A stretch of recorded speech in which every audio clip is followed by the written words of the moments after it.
So the electric.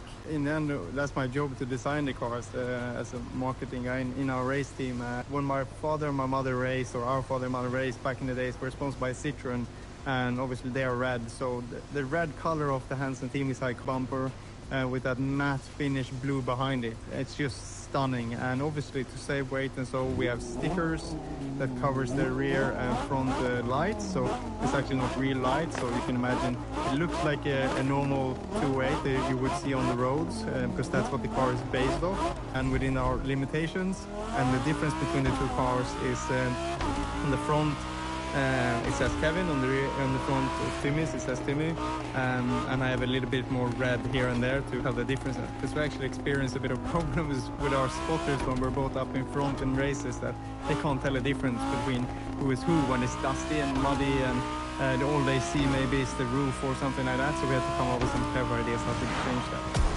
Hey, Timmy, looking through Instagram, I found a picture that really highlights your deep roots in motorsport. It's a photo of you and your family at the Kinnekulla racetrack in Sweden, along with some, it's just really sweet. You said, win on my home track yesterday. It's so special to race where it all started for my family. I remember seeing my dad winning here when I was a kid, with my grandparents working in the team. So it's no secret that you come from a car racing family, and it's obviously one of the reasons why you're here. 2 days after I was born, Dad had to leave, and they were racing the European Championship on our home track there.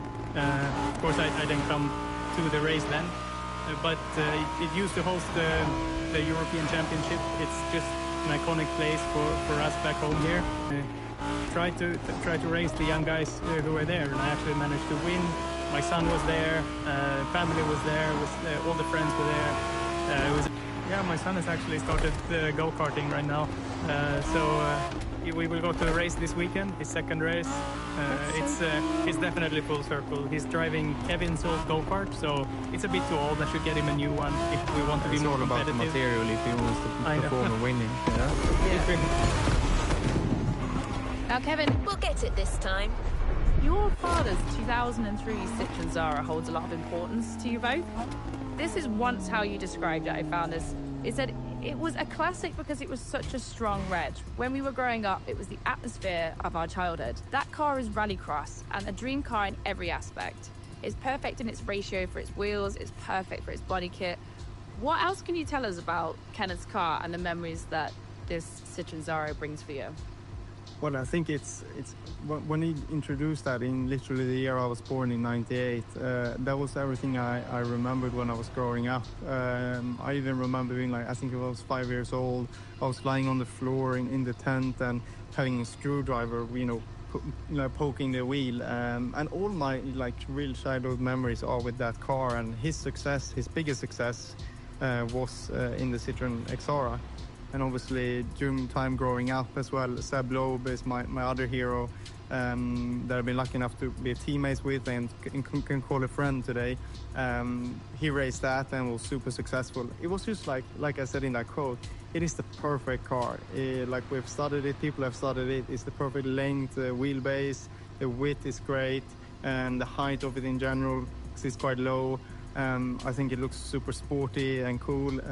So it's that just for me is what I would love one day to jump in, race, and experience what my dad experienced when I was watching him on the tracks around Europe, dreaming to be like him one day, winning European Championships. Timmy, I'm going to throw it back to you right now. We're going to start talking about your rallycross car. We're going to start talking about the Peugeot again. What do you think that your vehicle says about your personality? Because I always find that the kind of car that somebody drives definitely has a connection to who they are. Do you think that you're a match? I think, yeah, because now we can choose. Obviously, I've been designing and developing the Peugeot since the very start. So, setup-wise and technically, it's got my driving style all over it. But also lately, choosing to go electric, I think I love technology, I love science, I love physics. Also, it's sustainable, right? So it's good for the environment, which is also Nitrocross, and it was one of the very first events at Salt Lake City. I think it was it Timmy? You took that event, and then it was Kevin the next time? Yeah, 2018 I won, and 2019 Kevin won. You're watching these guys jump in these rallycross cars. Was it 50 meters? I think the jump was. Yeah, it was absolutely massive, and those kind of jumps had never been done before. So this was like the brainchild of Travis Pastrana, coming up with like, let's make kind of motocross inspired tracks, but we drive these rallycross cars on them.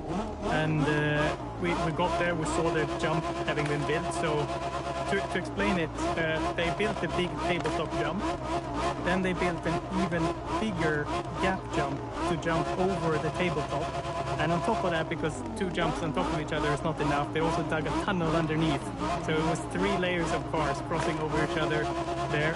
But during practice, it was like some people had some scary moments, and I jumped too far one time, landed on the nose, broke everything we had in the front, and we had just traveled over there to the US with a container, so we just had so many spare parts, and basically I could not do one more of those jumps. So I decided like, maybe it's safer to go the small jump route, not to risk it. But Travis had an incredible speech with us before the start of the event, because people wanted to take it out, like it's too dangerous, so we can't drive there. But Travis, being the guy that he is, called all of the drivers into his motorhome, nobody else, shut the doors, and he gave like one of these movie speeches, American movies out there. Let's do it right now. They're probably gonna ban it next year, but let's race out there, let's have fun. It's a lot of fear, like going essentially off a cliff, and if you don't carry enough speed, that would be the end, right? But Travis taught me how to jump, so I was taking off in 3rd gear, and I was flooring it in the air. I 4th gear in the